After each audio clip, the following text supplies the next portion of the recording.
Hello, everyone. Welcome to this episode of Coffee Tea, You and Me. We have been doing this for so many years. We have gotten this thing down to a science, and I am so glad that you all are here. Those of you who are tuning in from LinkedIn, from Facebook, from YouTube, I'm going to have a fantastic show for you today.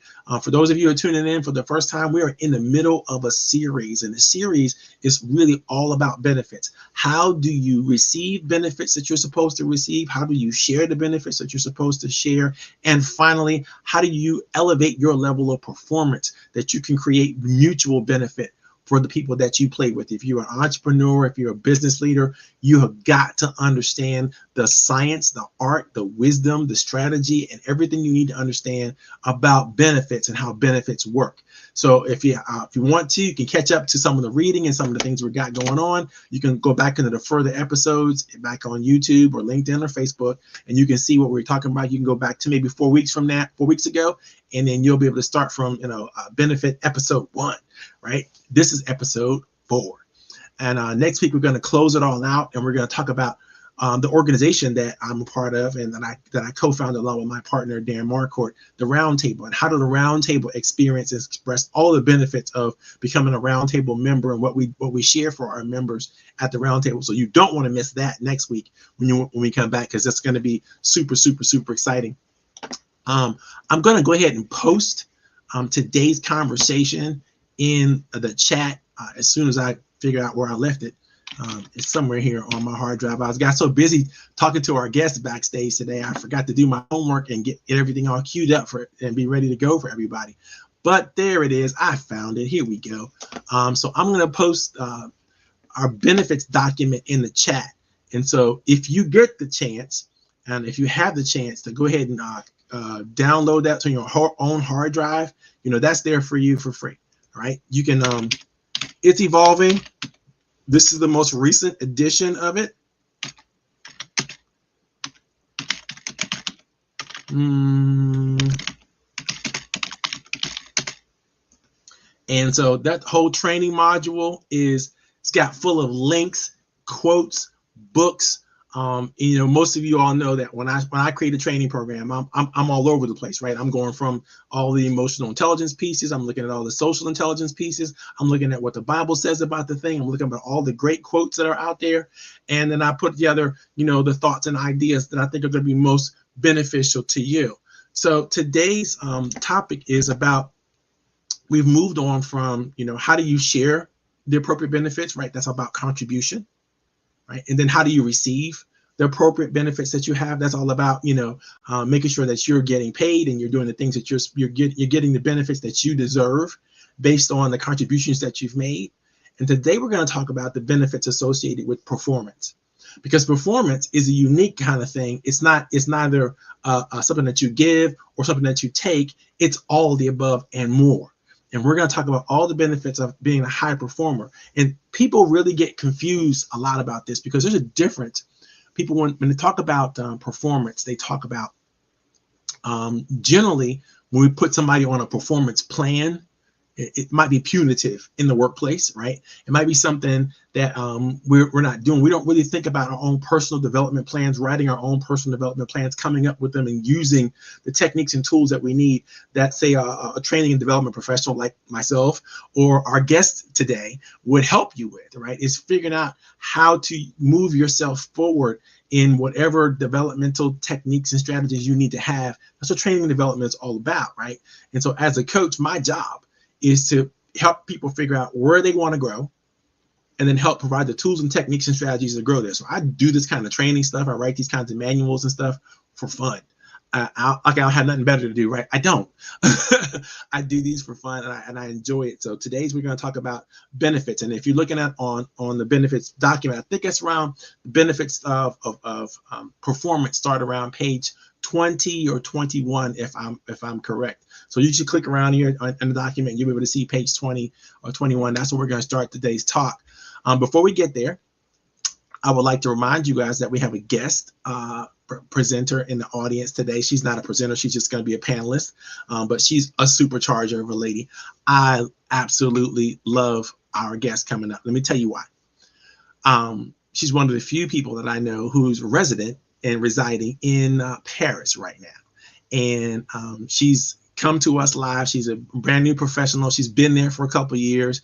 She started her own company, her own business. She's masterful in all things healthcare. She knows how to make sure that all your families and everything that you're working with are receiving the best benefits that you can out of your healthcare system. This is critically important because most of us, if we have healthcare, we have it through the workplace. And they're obligated to a certain extent to give us information about what the systems are and how to work, but that's a minimum obligation. Like I told you earlier, there's a difference between performance and productivity. People who are just looking to get the thing done, they throw you a bunch of manuals, they open you up to a couple websites, or maybe even throw some people at you to teach you how to use your healthcare benefits. But the reality is, that level of education, the level of education that you need, that works best for you, is not going to come from a manual or a book or a website or even a person who's assigned by the company to help you, get to the benefits that you pay for. You need somebody who can help you figure out how to customize your health care strategy. And that's why Paula, I think, is an excellent person for you to know, for you to talk to. Paula, if you can, make sure you put your information in the private chat so people can see it. And I will post it as we talked about you. She's a supercharger. She's one of the most special people that I've ever had a chance to meet. And I'm so glad to be able to introduce her to you. If she says yes, you can follow her on LinkedIn. She's got an amazing LinkedIn profile, and she's just getting started in her business. And so she's open for feedback and talking and chatting and getting all kinds of information she needs to get from the people she works with, and she can work globally. So, make sure that, don't leave this resource on the table. I know many of you, especially those of you entrepreneurs, if you don't have a healthcare plan, you probably bought one, and you probably don't understand what it does and how to work, how to use it, and how to make sure you're maximizing the benefits for yourself and your family. And that's critically important, specifically now, during the times when COVID-19 is doing what it's doing. The emotional ravages of isolation and some of the things that we're dealing with are leading to us having to use the mental aspects of our healthcare benefits more than we've ever had historically. And it's so important that, you do it. More and more people are caretakers than have ever been before. They're home with their families. They're home with sometimes multiple generations of their family. And everybody needs a different aspect of, how to deal with their health care and so on and so forth. So I'm glad Paul is going to be on the show. I'm looking forward to introducing you guys to her right after the break. And we're going to take that break right now. And then we're going to come back and we're going to introduce Madam Paula Alston. Check it out.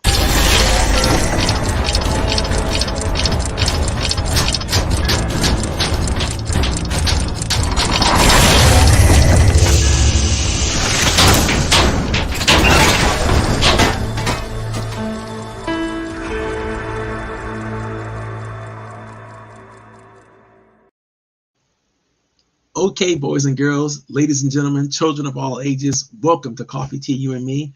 This is the 4th episode in a 5-episode program that we've been talking about benefits for the last few weeks. And we got a special guest in the audience today, and I'm so excited to introduce her to you. If you are coming in for the first time, or if you're coming back and returning, do me a favor, post your information in the chat. Tell us who you are, where you're coming from, anything about you that you want us to know, website, anything you want to do. This is a business friendly webinar, connection, whatever you want to call it. We are here for you to help you explore opportunities for yourself, for your business, for entrepreneur efforts that you're trying to do. So go ahead and post it. Any information you have, post it in the chat. Any questions that you have, post them in the chat. And it doesn't have to be about the topic we're talking about today. It can be about anything that's related to your business. Because, I found that, generally people have opportunities to share one another. If I can't answer the question, maybe somebody else who's listening can answer the question for you. Put that in the chat. But you cannot go without having the questions that you need to have answered. That is the benefit of these opportunities, is the people we get together, the people who we log on, people who follow, even when they follow later on, because this is going to be recorded and then broadcasted later on Facebook, LinkedIn. It's always going to be available for people, and I'll share the broadcast as well. But here's what's important about that, it has a life that continues to live well beyond this moment. And so if you post something in the chat and somebody doesn't get back to you right away, that doesn't mean that they're not going to get back to you. So please post your information about your business, post your questions.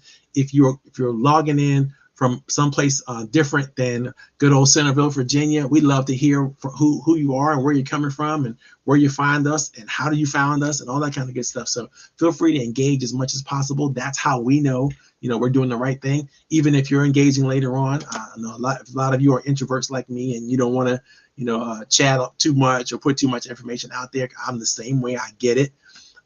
But don't feel like you cannot, because we'll welcome all communication, all opportunities. Please post, please, give us a thumbs up, please, submit any questions you have to have, and we'll have a good time in that way. Today, I'm going to introduce to you a supercharger of a lady. Miss Paula Austin is a healthcare coach.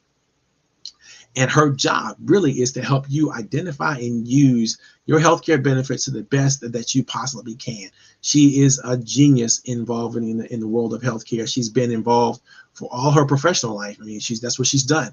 And so she knows the ins and outs of how to get around and how to do all the things that you and we simply don't know how to do. So I'm so glad that she's volunteered to come on and share information and talk to us today. And I'm going to let her introduce herself really quickly to the rest of you all. And then I might ask her a few questions.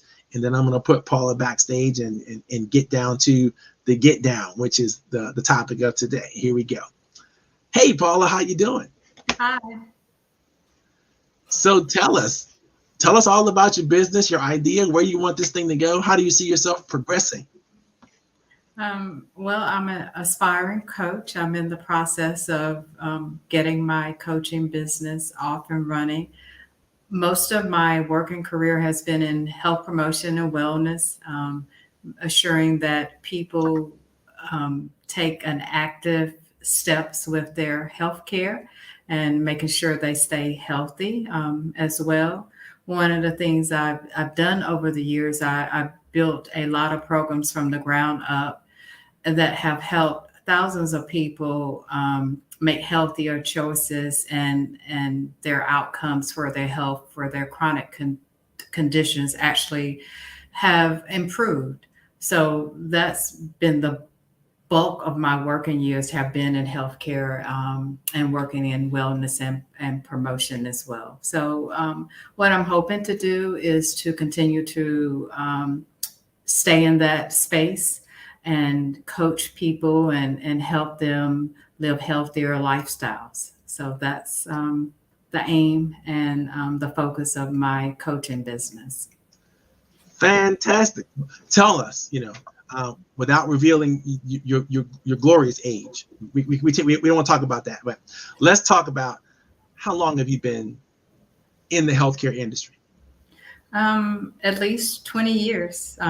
15 plus years. So I'll round up and say 20 years. So she started when she was 10. Exactly. That's why she looks about 30 now. She started when she was 10. That's how that works for those of you who are paying attention.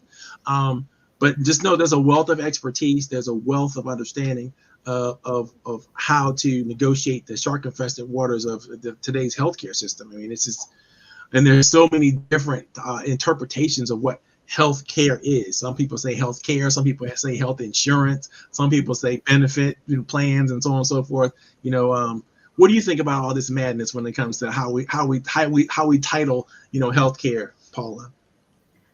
Well, for me, I look at health holistically. It's everything. It's your physical, it's your mental well-being. So I have to approach it as a public health professional from a more holistic standpoint. But the important thing is that I want to impart that people go to their doctor's appointments, go for their scheduled visits. If you have questions about your health care as it relates to your insurance, They're wonderful people with insurance companies or health advocates that can help you navigate that space. And, and I've done some of that as well.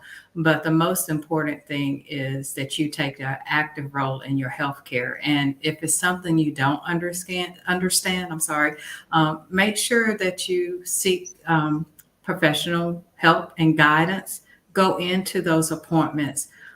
Although it can be very intimidating, go in with your questions. Take the time to have those conversations with your healthcare provider. And if you're uncomfortable, take a friend, take a family member who also can be there to advocate for you if it's scary for you. But the main thing is don't ignore taking care of your health. Living a healthy, full life means that you're going to be on this earth for much longer, and to do great things and be the brilliant persons that we all can be. So it's just, it's vital that you take care of your health. And that's the message that I will always have. That's my guiding principle. If you don't have your health, you can't be here and be everything for everybody. So I remember when I was young, I was forced to get a health insurance license to learn, and I learned in the licensing process, learned all the different types of health insurance that there were, and it blew my mind because I had no clue about that until I went and sat down and started studying for the licensing exam, and I realized, like, wait a minute, there's a whole world of this that normal people will never know about. We will never know the difference between a PPO and a standard plan and all the variances in between. We'll never know. And so learning how to read the rider deck and how to figure out, exactly, which benefits are ours and which ones we have to pay for out of pocket and how all that's going to work. That's a very difficult labyrinth for most of us to try to figure out, especially if we're not in the industry. It's difficult when you're in the industry. But, I agree.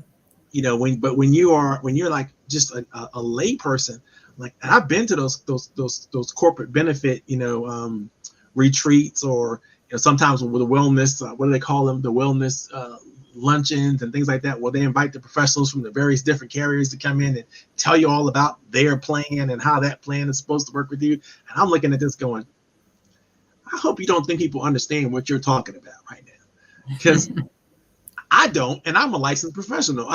So I'm like, oh, wow, nice people. But, that's what I was telling everybody earlier. You need somebody who can talk to you personally and help you figure out how to navigate these things, because, they just want you to check off the boxes and pay your annual premium and see where you go. They don't necessarily, and obviously they want you to benefit from it. But I know underwriters, and I know how all of the different insurance companies, how they make money, and there's a big incentive for them to just get you enrolled, and I think but there's a difference between being enrolled but actually using the benefits that you have for the betterment of yourself and your family. And Right. that's what we all want to do. But it's just difficult because there's so much information coming at us. And on top of, just thinking about retirement planning and all that other stuff. So I'm glad people like you out there, Paula, because people need your help. They need your help. Okay, I want to put you backstage, and we're going to get into today's topic. Today's topic is really about performance. Why do we benefit? How do we benefit from performance? And there's so many different angles that we can get into this. We don't have the time or the breadth to go into all the different permutations of performance, but it's all in the document. So the document's there for you to look at, for you to download, for you to cheat sheet, do whatever you want to do. Stuff is highlighted. There's all kinds of supplementary documents and TED Talks and things like that that's in here, so that you can, have some sidebar study materials if you want to, or some other stuff to look at and watch, because, I'm not so great with the graphics and stuff, but I do try to do certain things that I think are going to pull out. But I want you to let's start the conversation off with just sort of an illustration. And if you pull down to about page 28, you're going to see this illustration. Illustration is literally an illustration of what I call the performance gratitude matrix. So think about this. There is a connection between a high performer and these other aspects of mindfulness, right? The first level of mindfulness is really understanding, what's going on around you, how are you feeling, and what's going on around you. It's a total mindfulness, right?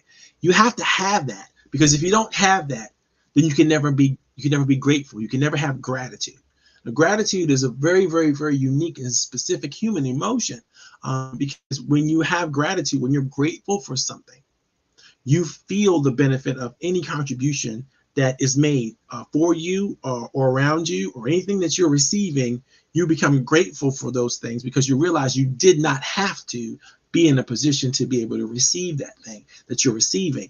And if you learn how to receive it and learn how to appreciate it for what it is and what it's being offered, then you start to realize that there's so much for you to be grateful for. In fact, you could not have earned or develop on your own all the benefits that you get to receive from the universe, from life itself, from other people and things that are around you. There's no possible way. These are things that were given to you because of you and your space and your time and your effort. Whatever it is in the universe has all come together to create what you get to be grateful for.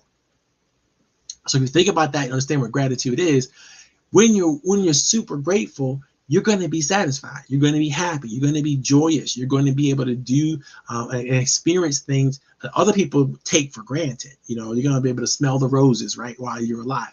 Very, very important aspect to performance. Why?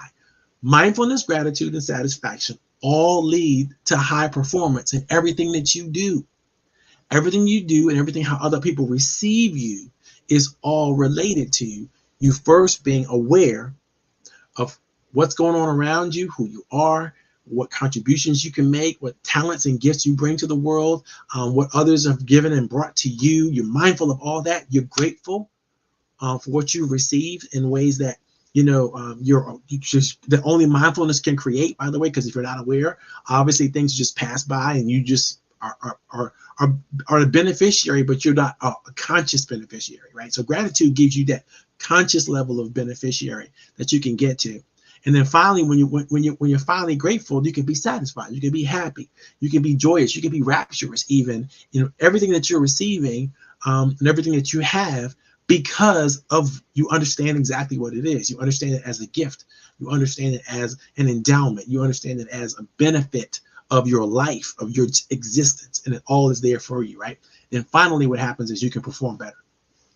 Now, we've already done the studies and the research on this one. Everybody knows that high performance is preceded by happiness. If you're not a happy person, you're not going to be able to perform at a high level for a long period of time. And so the first thing you got to learn about performance and the benefits of performance is learning that you must be happy to perform at your best, especially if you're going to perform at your best for a long period of time. So the question is now, how do you become happy? What do you need to do to figure out this little matrix that I put in front of you, right? How do you get to a mindfulness? And then how do you use mindfulness to get to gratitude? And how do you use gratitude to get to satisfaction? And how do you use satisfaction to get to high performance? Because if you figure all that out, what happens is you just become a joyous person to be around. You just become a person who drives happiness and fulfillment for yourself and for other people. And you only understand how to do it, right? Because you can check off all these boxes really, really well. As a coach, my job is to help people figure out where they are in this continuum and how to get to the different places they need to get to. Because we all need to get to high performance in every role that we play. And we need to get to high performance in 4 key areas. We need to perform well mentally. We need to perform well emotionally. We need to perform well spiritually. We need to perform well physically. And that's in every role we play. For me, I play a role as a father, as a husband, as a brother, as a son, as an entrepreneur, business leader, as a coach, as a community leader. All these different roles I play And I have to play all those 4 roles, all those areas, all those roles with these 4 areas in mind, and excellence and performance in all those 4 areas. So that's a big plan, right? That's a big, big thing that you got to do it. How do you get it all done? How do you do it all? How do you stay at that level? How do you keep it happening?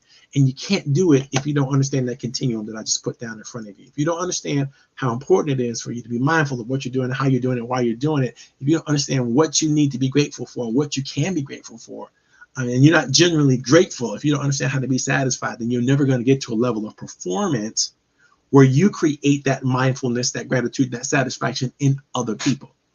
I'm going to repeat that. If you don't learn how to be mindful, grateful, and satisfied, basically this is happiness, right? You will not be able to perform at a level where you can help others get to that level of joy and happiness. This is a key component to everything you need to do. Now, I'm not going to read all the quotes that we have here for you and all that kind of stuff because there's so many, and there's so many examples and things that you can pull from in the document. But I am going to share with you this one piece of evidential information. Okay, Sean Aker, who is one of the coaches, not a coach, but a professor at Harvard, studied this at Harvard, and he really discovered that 75% of all of our performance is related to happiness. And this is over knowledge and competence. Let's just sit right there for a second. 75% of our performance is more related to happiness than knowledge and competence. And so if you know that 75% of everything that you're going to deliver, everything you're going to contribute, everything that you're going to do and be able to achieve in your life, every level of attainment, mastery that you're going to ever get to, if you know that 75% of it is all about happiness and you being happy before you get there, then shouldn't you spend your time in your planning and your goal setting and your strategy in trying to figure out how to make sure that you're happy at everything you do? Because if not, you're going for competence. I get that. You're going for, some proof that you can do the things that you say you're going to do. I get that too. And that's what most of us think. Most of us think that as long as we're competent, as long as we're knowledgeable, then we're good. The problem with that is you could be competent and you could be knowledgeable, but not be happy. And if whatever you're doing with, for, and about people, you're going to bump into the fact that your negative energy is going to be so high and that they're not going to really fully trust you, with good reason, because you don't know how to create joy, fulfillment, satisfaction. They won't be satisfied because you won't be in touch with what satisfies you. They won't be happy because you won't be in touch with what makes you happy, and you're not going to tap into that. So Sean's research, and if you look at the link that I posted here, I think this is his TED Talk, but his research even goes back to the simple fact that you can control happiness. It is a choice. It does take effort and energy. It does take the same amount of courage and the same amount of exploration that you will be willing to do to accomplish your knowledge and your competence in other areas, but you can do the same thing being knowledgeable and competent about happiness. So spend the time that it takes to do this. A couple quotes that I'm just going to quickly share with you because they just make so much sense to share them at this point.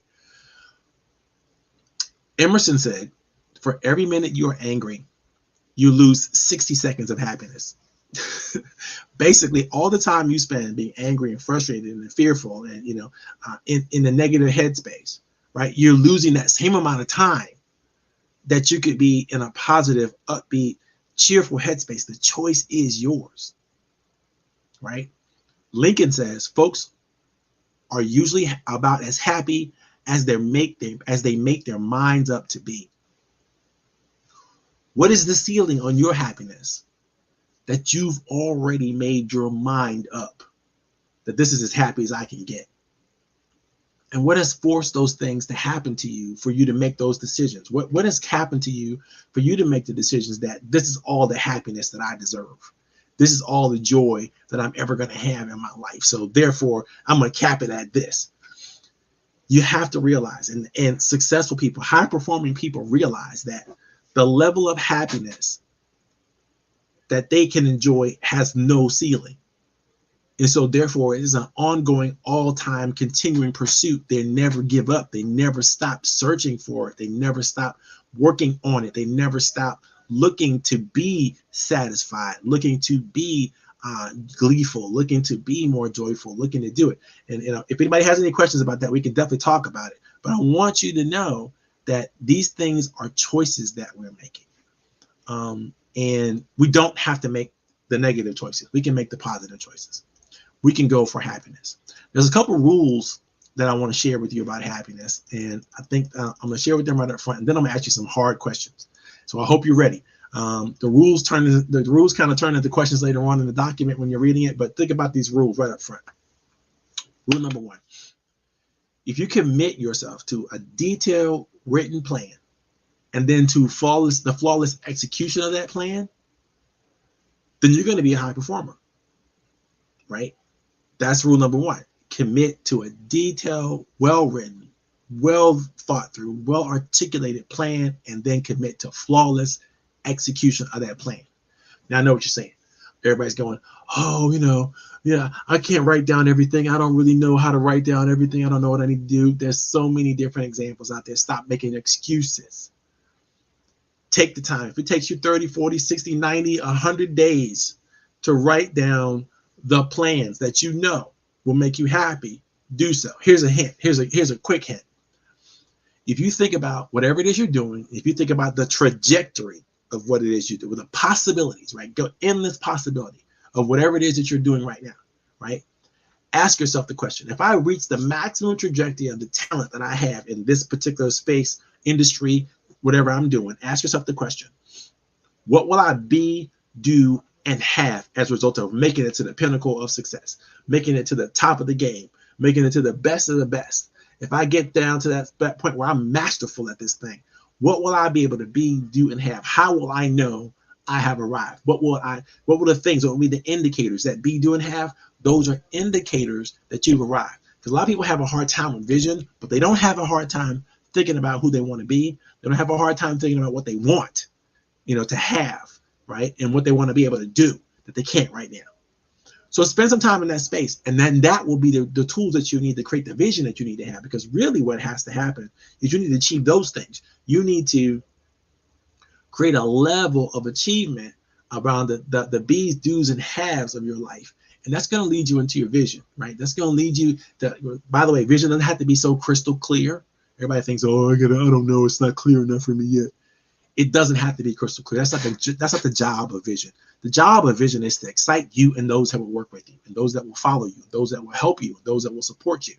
If you're not getting that done, then your vision isn't good. That's why you have to write it down. You have to examine it. You have to look at it, share it with other people, share with people that you have a high level of connection and engagement to, but also people that you have a lot of respect for, people that you appreciate, people that you feel like they can make an impact if they just give you their feedback. And sometimes the feedback is all they need to give you. Sometimes that feedback comes with a couple dollars too, by the way. So think about, how you can, who you're impressed with, and have them look at your plan down when you've written it all out, right?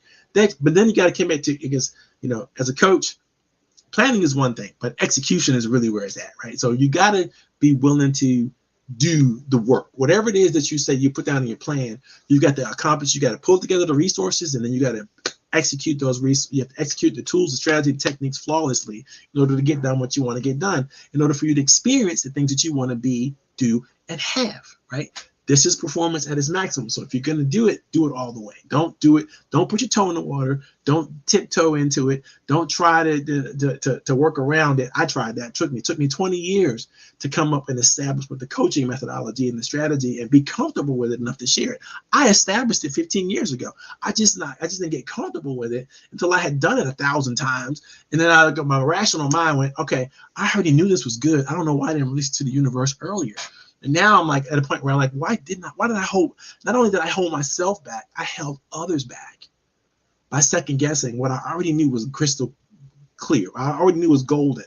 So I'm telling you, the faster you get people validated on your process, your plan, your strategy, whatever you're writing down, the faster you can just launch this thing and stop second guessing yourself, because it's going to be more information that's going to come at you in your learning as you execute.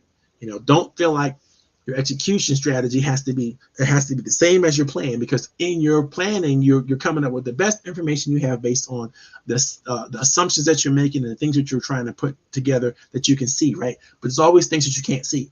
And as you begin to execute, you begin to see those things. Like, oh wow, I didn't know that was there. Let me figure this out. And then you update the plan, and you recommit to a different types of execution based on the updated plan, right?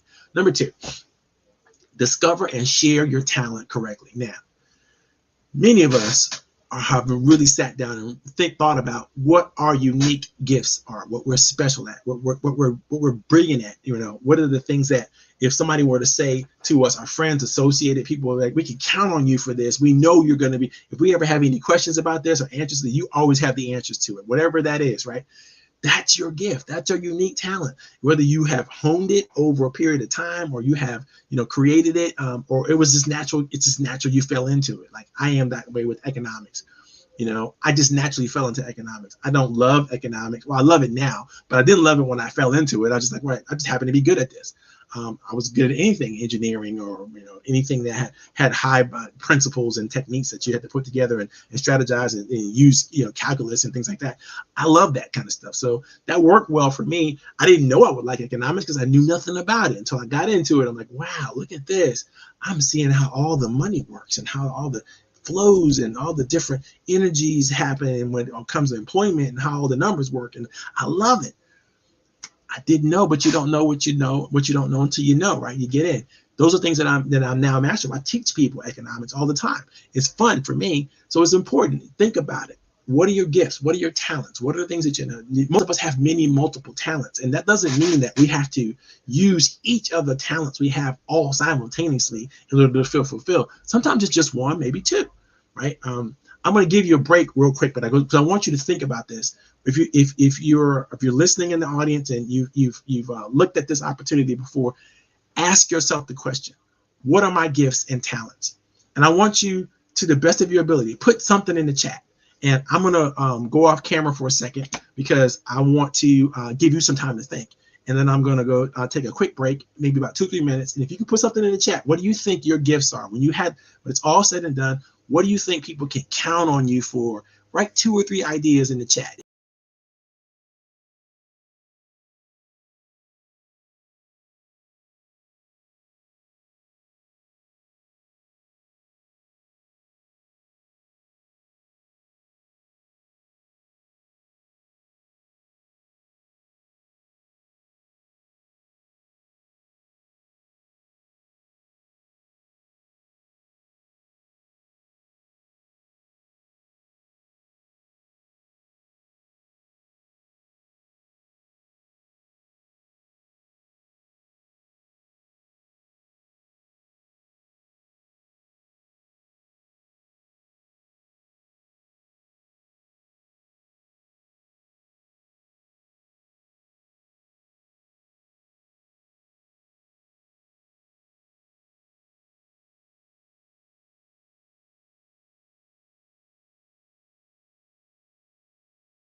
Okay, I know some of you are still working on that.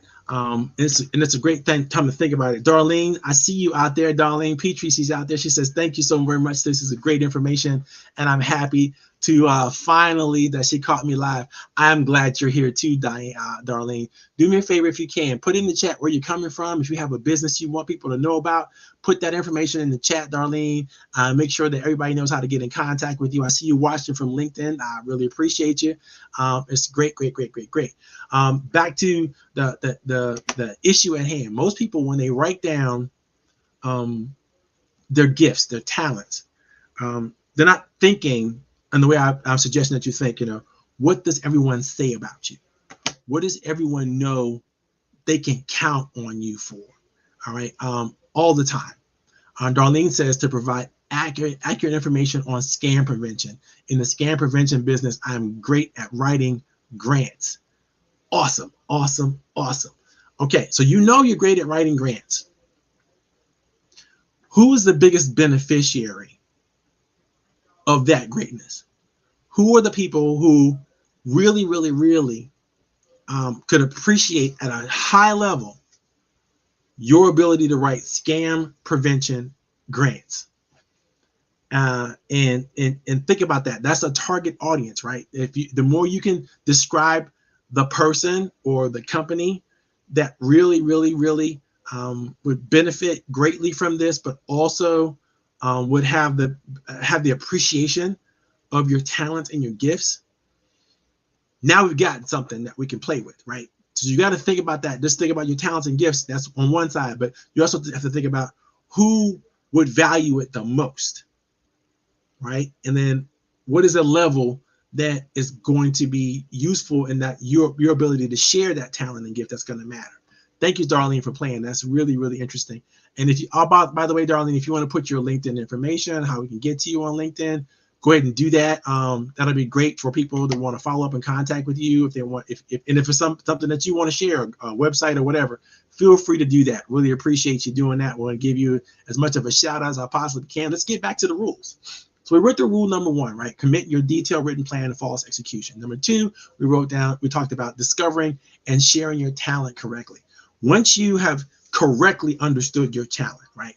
What is it that you offer better than most that distinguishes you, right? What is it that you bring to the table that helps you know that you're doing something meaningful, something relevant, and something that is significant? You feel it in your own heart and mind, right? You know that it's significant and relevant. Now you have that. Now all you need is backup, right? Now all you need now is feedback from others that what you bring into the table is magnificent, is great. And so you have to be really, really good at that, right? That leads me to rule number 3. Rule number 3 is you have to masterfully seek and acquire the most relevant feedback possible.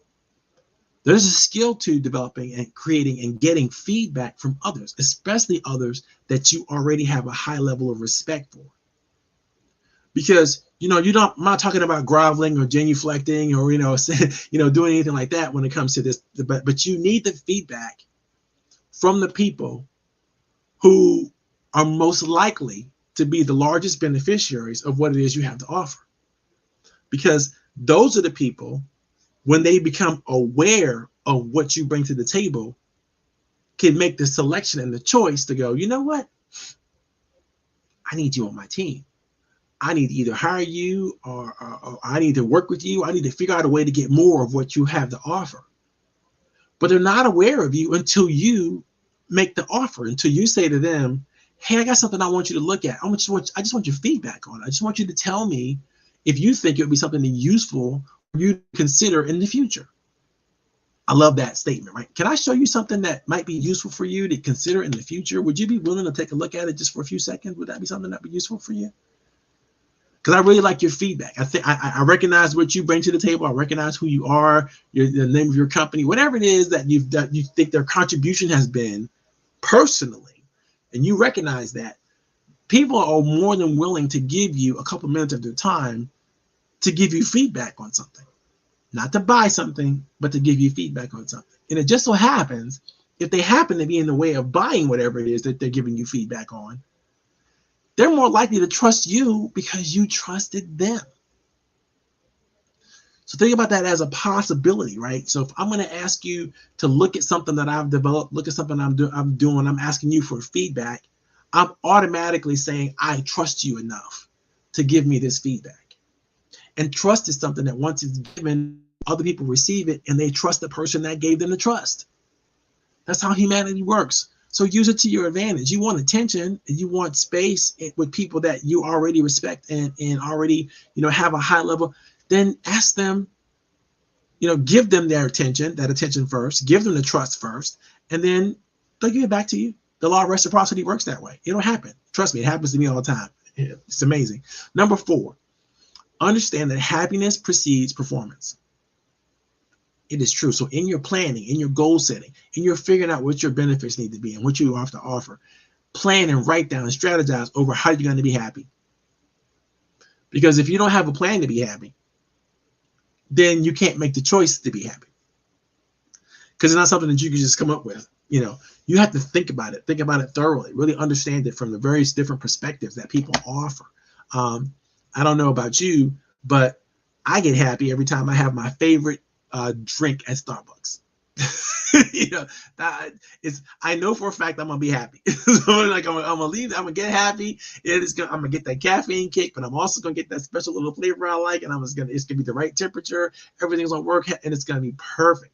What is it that you know you can? What are your go-to happiness things that you know you can go to all the time? Is it a good stretch? Is it a walk in the park? Is it, you know, is it an opportunity to play with your dogs? What is it, or your grandchildren or children? What is it that makes you happy? Guaranteed, you know it's going to make you happy all the time.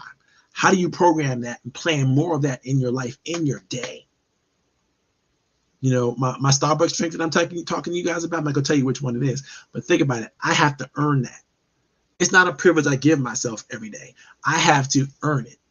And so if I haven't done the things that I have planned to do, I haven't done the things that I haven't performed to the level that I plan to perform, I haven't practiced, I haven't rehearsed, I haven't gotten the feedback, I haven't done all the things I need to do to make sure I'm maximizing the efforts that I bring to the table, I don't deserve my Starbucks. Because the extra calories, I don't need them either.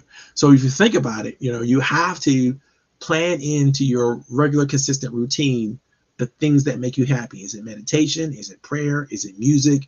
What is it that drives a level of happiness and satisfaction to you? And use it as a reward for yourself. You know,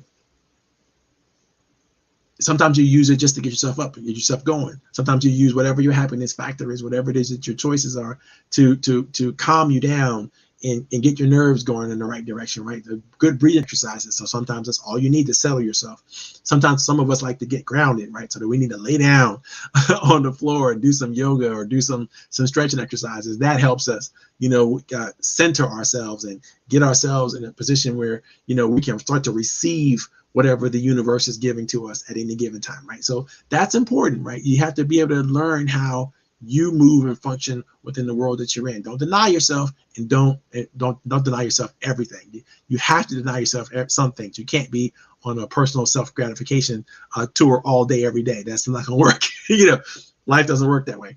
But you got to figure out, and you have to be able to know how to manufacture your own happiness. Because if you start waiting for other people to do that for you, first of all, that's really expensive, and it usually costs more than you can afford to do for a lifetime. So you got to figure out how to how to do these things yourself. Experiment, you know, with the things that you need to do to make you happy. Because there's a level you want to reach that you're still productive in the ways you need to be productive, but also generating happiness.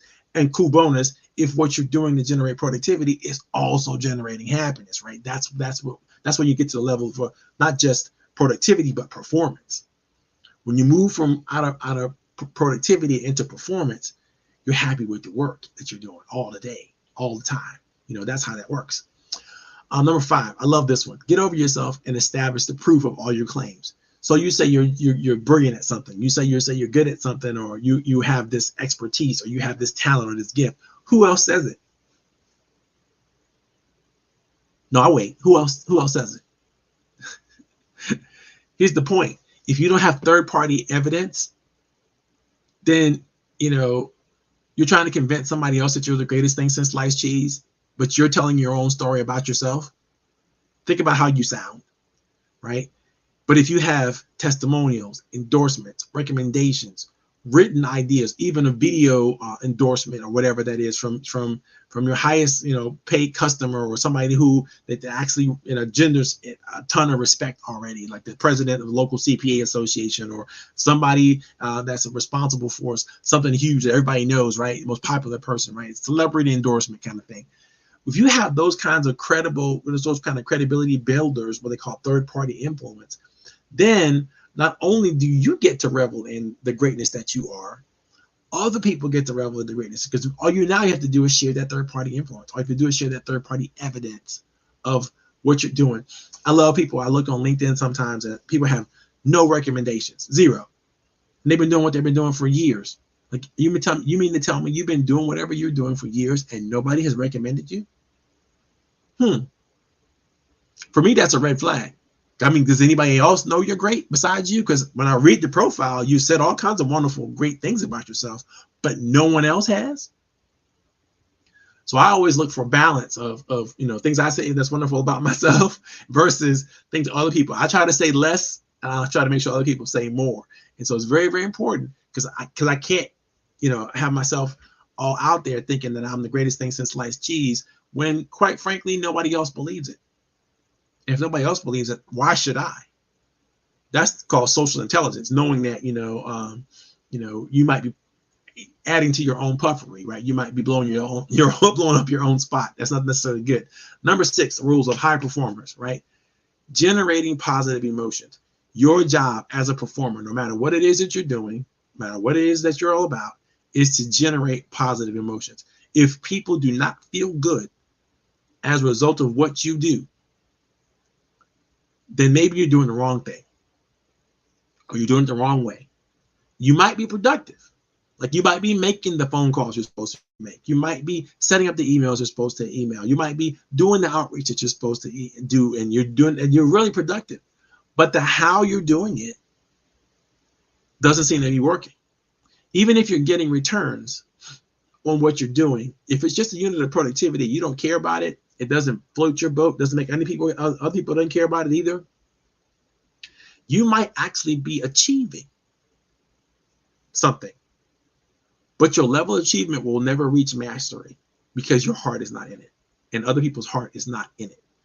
You're not appealing to their emotions. You have to appeal to emotions. If anything that you're going to do at some point, at any point along the way, affects people, that is when the emotions count. As soon as people are involved with it, whether it's doing the productivity of on the production of it, or the receiving end of it, or all the way through the chain, the supply chain, all of that matters. Emotions matter. I have to tell you, I hate to tell you, I don't want them to matter, but they do. And so because they do, you have to figure out how to generate positive emotions. How do you generate stark raving fans about what it is that you do? How do you get people to say, oh my God, I don't know who I was without this person, but now that I found them, I'm so glad, I'm so happy, I'm so thankful. Everything's working in the way I want it to work, and I couldn't even imagine how that's a performer. That's what a performer brings to the table that makes people feel so wonderful about what they do. It's not just your favorite song artist or your favorite literature. It's anything and everything that anybody could do that just drops you right off your feet and makes you just excited and gleeful and joyful about it. That's what a performer brings to the table. So think about that. You got to make sure that you're creating the right kinds of positive emotions about what you do, because that's where the people begin to value and validate you as a person, right? If people feel good about what you do, they also feel good about sharing you with other people. You want to go viral? You want people to say wonderful things about you everywhere? Make sure that you're generating the kind of positive emotions. You got to do it on purpose. Write it in your plan. Here is what you want people to feel as a result of working with you. Here are the 3 basic emotions I want people to feel, right? Think about it. And how do you drive people to it, right? All this important stuff. Number 7, you have to enjoy every moment of your own performance. Let me say that again. You have to enjoy every moment of your own performance. Why is anybody else going to enjoy you if you don't enjoy doing it? If you're tapped out, if you're burnt out, I can't go on no more, you can't perform anymore. You're done. You shouldn't, because you're going to bring an old half-hearted, yeah, maybe they don't know that you're just dialing it in. That's true, but and you're not giving it your authentic best. You're not doing your all. You're not bringing your A game. And that's going to affect you at some point. It's going to start to affect your self-concept, because you're faking it. Even if you get all these positive emotions from people and all these positive accolades and so on and so forth, that you didn't even put an effort for it. You didn't even practice. You didn't rehearse. You didn't get feedback. You didn't do anything you needed to do to make sure that in the role that you were playing, whatever the role is, that you were updating it, because, if I come at you with the same old new tricks, the same old tricks that I came up with 5 years ago, and you knew me 5 years ago, you're going to be like, you haven't grown in 5 years. Yeah, you were wonderful 5 years ago. That's great. But what are you doing now? What are you doing lately? How are you keeping it fresh? How are you updating your skills? How are you updating your talent? How are you growing? People need to see that. People need to see you growing. If they don't see you growing and they're working with you for a period of years, then they see you, they see you being left behind. They see themselves leaving you behind. Or even worse, if they're stuck in the same muck with you. So you don't want that. You want to make sure you're enjoying every moment of every performance all the time, and keep it pushing, keep it growing, keep it moving forward. If not, you got some work to do. Number 8. I love this one. Simple sells always. Keep it simple. I know what we do, no matter who you are, what you do, you're professional, you're expert, and it's complicated, and it's got 1,000 moving parts and all that stuff. But your job is to make it simple for everyone else, for your suppliers, for your clients, for your stakeholders, for your referral sources, for everybody who's working with you in any capacity they're working with you. Your job is to make things simple. Don't overcomplicate them. You're overcomplicating them when people's eyes start to glaze over and they start to go. And in their mind, they're thinking, I don't know what she's talking about, what she wants me to do, how she wants me to do it, but I'll smile and nod, and then off you go. That's not even effective communication. You don't overcomplicate things. Make sure you check in with people as you're talking to them. Make sure you take a temperature as to whatever it is you're communicating to them, so you can get some feedback that lets you know you're on the right track and that they understand where you're coming from to the best of your ability. That's why I ask you all to engage with me in this process. If you have a thought, a question, or whatever, post it in the chat. If you have an idea, whatever you want to share, post it in the chat, because that engagement will let me know that you're with me, you're not with me, you don't understand something, you need more clarification for it, whatever that is. And that helps not just me, but helps everybody. We all kind of flow together in this thing, right? The last rule of high performers is bring your own miracles to all that you do. Now, what do I mean by that? You, as an individual, as a person, are a unique miracle. You have survived. However many years you're here, how many days you've made it thus far, you are a survivor, and you have gotten to this point. Not completely all on your own steam. You have gotten to this point in your life by the grace of others. Somebody did not T-bone you, the other day because they woke up and paid attention, right? Somebody didn't put something they shouldn't have put in your drink many years ago when you were out doing the things that you had no business doing, but you weren't thinking about the fact that you could get roofied or whatever that was. Somebody made sure that you didn't take that risk that would have got you killed or hurt or whatever that is. That happened. It was a parent, it was an idea, concept, church, whatever it was that reeled you off that rail, that you were about to make a bad choice, but somehow you had the wherewithal because somebody told you and gave it to you to have that wherewithal to go, no, I'm not gonna make this choice, I'll make this different choice over here. None of it had to be promised to us. None of it had to be given to us. So understand that because you are here, you're already a miracle. Because you are here right now, you're already a miracle. Because you're pursuing just an understanding of how to be better, you're a miracle. And you bring specific and unique things to the table that no one else can bring, no matter what it is you do. I don't care if you've been a dentist and everybody else is a dentist around you, all your family members are dentists, you're all dentists, you cookie cutter, everybody's a dentist, the same kind of dentist, as a matter of fact. It doesn't matter, because whatever you bring to the dentistry game, you bring to the dentistry game. Not the same thing that they bring. Yes, they have the same title, but they have a different characteristic. They have a different thumbprint. They have a different ability than you. So your own miracle has to shine in what you do. The greatness that is just uniquely you has to show up. If it doesn't show up, then what? What are you really bringing to the game? Now, this, ladies and gentlemen, is performance. It's about 402, and it's about time when I start to engage our audience and our guests and so on and so forth, and see if they have anything that bring to the table. If any of you have a question for me or for Paula about anything, make sure you put that information in the chat. If not, you don't worry about it. Just hang on out. Paula and I are going to discuss this now. We're going to chop it up and see where we go. Paula, did any of that information resonate with you, or any of that information make any sense to you? If so, what? If not, why? It all actually resonated with me, actually, Coach Marvin, as you were talking, and I was starting to think about my experiences, um, my growth. I should say my growth plan, as well as my contributions throughout my career.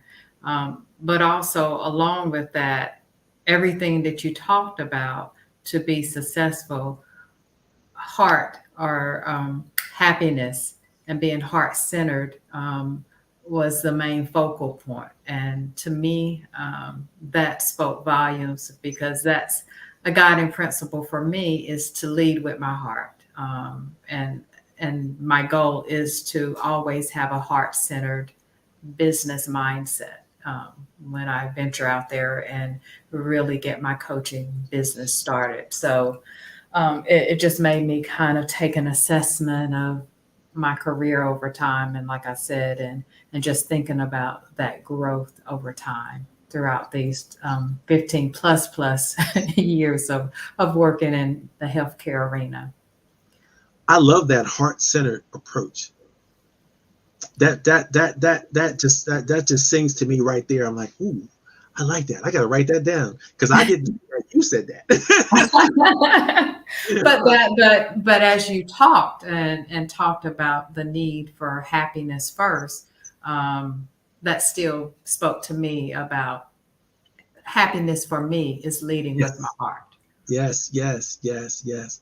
I remember I was getting into Professor Akers' research on Mhm. happiness. He wrote The Happiness Advantage. Mhm. That's the title of his book. And if you watch that TED talk that I have with the link in the document, it's just truly amazing how gifted he is, an orator. He could have been a comedian, he could have been, an actor, could have been all kinds of different, but he chose to be a researcher and research happiness. And he has what I guess is the most popular class at Harvard because everybody comes there, they're all stressed out, because they've been competing to win the opportunity to get the slot to go to Harvard, and now they're there and it's all stressful because now they have to perform at these levels, because they're used to competing with all the compatriots and all the people around them. And in Harvard, it's like, we don't really need you to compete that hard anymore. It's time for you to learn. It's time for you to sit back and learn to get the wisdom from these professors and read these books and really have these conversations. That's what we want you to do. We want you to become an intellectual. We don't want you to compete with each other to become an intellectual anymore. You've done that already. You're at Harvard. But people come there and they're all stressed out because they think they got to win. They got to one up each other because they've been doing that all their lives. And so that class is so popular at Harvard because no one's actually happy and no one's told them how to be happy. Mhm. To that point, they don't even understand it. And I think that, as I was listening to the TED talk the first time I saw it, I was like, wow, okay. How many of us get to be 60, 70, 80, 90 years old and still don't even understand how to be happy? Right. That's a sad thing to me. And then I reflect back on when I first read Stephen Covey's book, The 7 Habits of Highly Effective People. And he said something to the effect of, and I'm paraphrasing, no one on their deathbed was looking to be more productive at that point. Mhm. In fact, most people on their deathbed are looking at the fact that they did not love and care for the people that they supposedly loved and cared for as much as they possibly could. Mhm. And I thought to myself, I want to get there. I don't want to get there and realize that I didn't know my child, or my wife thought all these years that I was just a terrible person to be around, and she tolerated me for all these years. I wouldn't want that thought to happen. I wouldn't want any of my business partners or anybody that I work with to think that I wasn't a person who was an asset to them. I was more of a liability. That to me is a life wasted when you're just a taker and you don't have any contribution to add to whatever is going on around you to the extended universe. People ask me, why do you serve on so many boards and so many committees and do so much thing? Because I'm trying to, like Bill Cosby said, I'm trying to get into heaven. at this point in my age, I was like, I'm trying to make up for all the damage I did when I was young, and I'm trying to do the right thing for as long as I can, as much as I can right now, because I think that matters. Yeah. As I get older, I'm realizing it it doesn't just matter to other people, it matters to me. To know that my soul is satisfied with the level of engagement or contribution that I'm making. So, yeah. Any thoughts about that, Paula?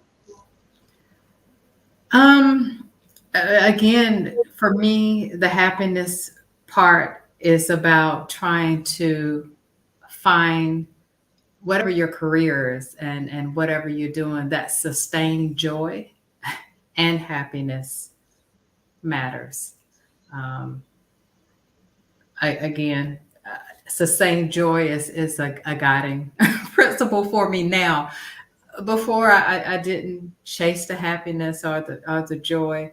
I was just in the grind, working hard, like so many people, working long, hard hours, but not really looking for the joyful moments or the happy moments. Or so now everything that I do, if it doesn't bring joy, if it doesn't bring happiness, I can't take it on. That You, that that has to be leading my path every time. you and so many people like you have got to that point. I mean, I did a talk recently. I think we met you at that talk, right? I was about the Great Resignation, right? Exactly. And Exactly. so many people have decided I'm done with the madness, whatever was going on, Mhm. that I tolerated in my 20s and 30s. As I move older, I'm not going to tolerate anymore. And they are pulling the plug. They're saying, you know what? I'm outie. I don't have to tolerate this. I don't have to do this anymore. Y'all go with God. I'm out. And you decided, I'm going to Paris. Like, oh, this is so cool. That's Yeah. what I love talking to you. I'm like, she did it. She did it in a way that everybody else is just people just thinking, oh, well, I'm just gonna do a little bit of something, a little bit of this. Like, no, no, no, no. You took the leap, A quantum leap. the, the big leap, right? The quantum leap.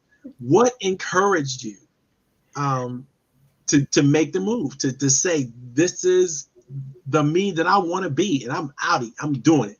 What was the nail? Well, don't tell me that because that might be personal. But what inspired you to because you've been there now for what, 2 years?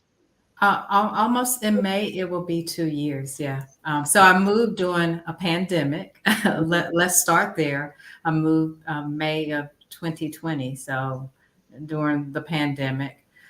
Um, but my plan to move was actually set in motion long before the pandemic was on the horizon. I quit. I took a career break. I guess that's a better way to say it in June of 2020.